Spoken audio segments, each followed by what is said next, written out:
last time we spoke, you had to brush off New York. Did you ever manage to get over there? That was at the launch party, did you? Yeah, when Did they forgive you? They did, and it was great. All the Yanks seemed to like it. Oh, bless them. Bless them. How could they not? They're very personal songs. They're very beautiful songs. Do you feel like you've had to sort of sign them off to the rest of the world now? There's more and more people listening to them, or do you still think of them as your own creations? I still feel like they're my own, like they're my children that I've set out into the world. They've just got big. And they have to fend for themselves a little bit now. So, yeah, obviously there's that really strong connection, but I appreciate that people are going to take them on board for themselves. There's a huge range of instrumentation on the album. Was that dictated by the instruments that are around you, or were you running around Brighton trying to find a harpsichord at 4 o'clock in the afternoon? I think partially by the instruments around me, but what was so great about taking it out from the demo stage that I wrote in my room, I had most of the parts at that point, but in my mind I knew that I might want horns or you know, a dulcimer or something, and so the creative process in the recording studio is very exciting because you get to bring those things in. Well, it's such a huge sound. It's some of it borders on that Phil Spector wall of sound kind of a style, but slightly feral, like a wood of sound. Oh, I like that, feral. A wood of sound. Oh, thanks. I thought that one all out of my own head. Very, very poetic. Oh yeah. An enjoyable evening ahead? I'm hoping so. Yeah, you're going to get stuck right live in? Music, yeah. Surely you must be a bit gutted that Bad News never got a nomination. It's true. But come on, I was #1 for 7 weeks. So that can't be bad. And played Castle Donington. Yeah, and Reading. And Reading. Yeah. Well, there you go. Yeah. That's one of my favourites, you know. Is that? Bad News, Castle Donington tomorrow. Any favourites? Any favourites from this year's crop? I love the Young Knives. I've been to see them. I think they're smashing bunch of lads. Well, they look like kind of 5 science O-level students, don't they? Yeah. Well, no, I'd say teachers. Because teachers? No, they've got a certain air about them. More like lab assistants. All right, I'll meet you in the middle and we'll call them lab assistants. Yeah. Maybe that's the look for the next album. Mr. Henderson from the chemistry lab. White coats friends. and test tubes. Been into the music room and picked up the band's instruments. Well, you see, a lot of people would argue that music is basically, it's physics. It is, isn't it? When you boil it down, maths, it is math. It is math, math rock. Math. Apart from the Young Knives, any particular favourites? Yeah, I like Bafalashes too. She's great, hey? I mean, Amy's very good. I mean, I think Amy's obviously going to win, isn't she? Well, it's... I don't know, what's the criteria for judging, do you know?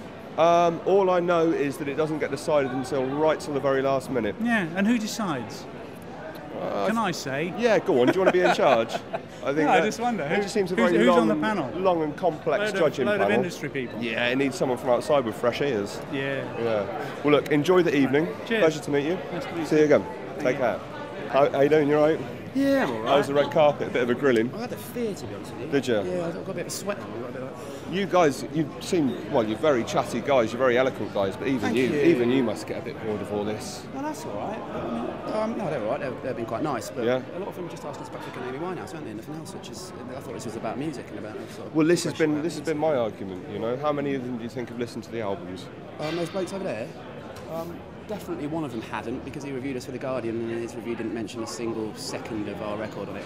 And other than that, I don't really know. Probably a couple of them. I don't know. It's definitely a frenzy over there, isn't it? And I guess because I've never been here, I don't know. But I thought the Mercury Prize was about pushing forward new music and sort of it's exciting. I guess it does throughout the summer and with the publicity and stuff, and it brings new artists into the arena. Yes. But it just.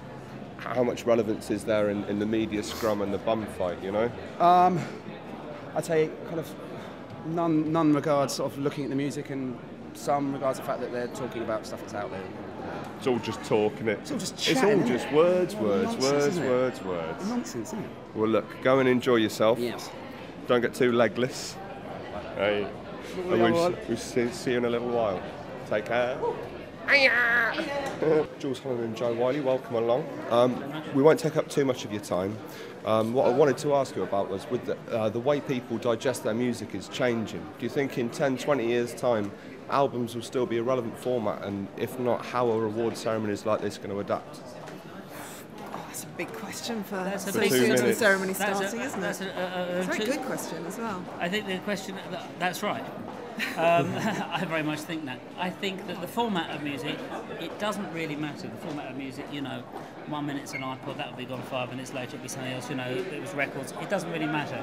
The fact, that's of no concern really, that stuff sorts itself out. What is of concern is what you're hearing. I think maybe things are, maybe one thing you're saying is this, that people, it won't be so much albums anymore, it's songs, which is maybe going back to how things were in the 1920s, where people didn't have albums, they had songs. Singles, They had just 7-8 singles. Or they had a song, you knew a song, and then it built up into a body of work. And it wasn't until the 1940s that people actually had albums, where you could make had the technology where you could put a load of songs on one thing. You know? So maybe the people's attentions. I mean, the point is that people still feel really great music, and it doesn't really matter what technology. And the technology is great. I think it's wonderful. Yeah. You can what technology is going to be. Yeah. Right? Yeah, absolutely. No, the fact that it's just all opened up and people can kind of just take music whenever they want to. It's just very accessible. And artists can get it out to people. Yeah, Completely. As long as we keep recognising the work people do, and like you say, the songs. And the other important thing is not to place too much store in the. For instance, CDs don't last a long time. No. The iPods don't last a long time. None of that technology is that good. Just remember that. Whatever you buy, none of it's that good. Okay, it's the music that counts first and foremost. Yeah, and you're going to have to buy it again 10 years later because the thing you've got format. doesn't work. Yeah, that's right. Yeah. Lovely job. We'll have a smashing evening. Any favourites amongst the shortlisted nominees? Jools. There Jools. you go. Very diplomatic. Right. Thank you very much. Take care. This is a first for us. I in think our 30 years of life. I think I like those shoes. Yeah, I like those. My God, what size feet have you got? they are massive sized. You are like Jesus. Size You can walk on 13. water. Ashton, can we just get your best catalogue pose? Look at that. I'm not going to ask you any questions. I'm going to say we're, absolutely stoked for you. You can tell that you're made up, I'm just completely and it made means up. the world to you. Yeah, it does mean And the let's- world. Today means the world to me. Just recognition of the record. And, Let's just hope that it inspires 1,000 more people to go and do the same thing. I think that's our story. I mean, we talked about it earlier. We did, Is that we came out and we've kind of, we've got a great team around us, but we had an idea. We got out there. We were very confident in what we were doing, and we progressed to the point that we won the record, that we won the prize today. And I think that should allow people to think that have an idea and take it as far forward as you can.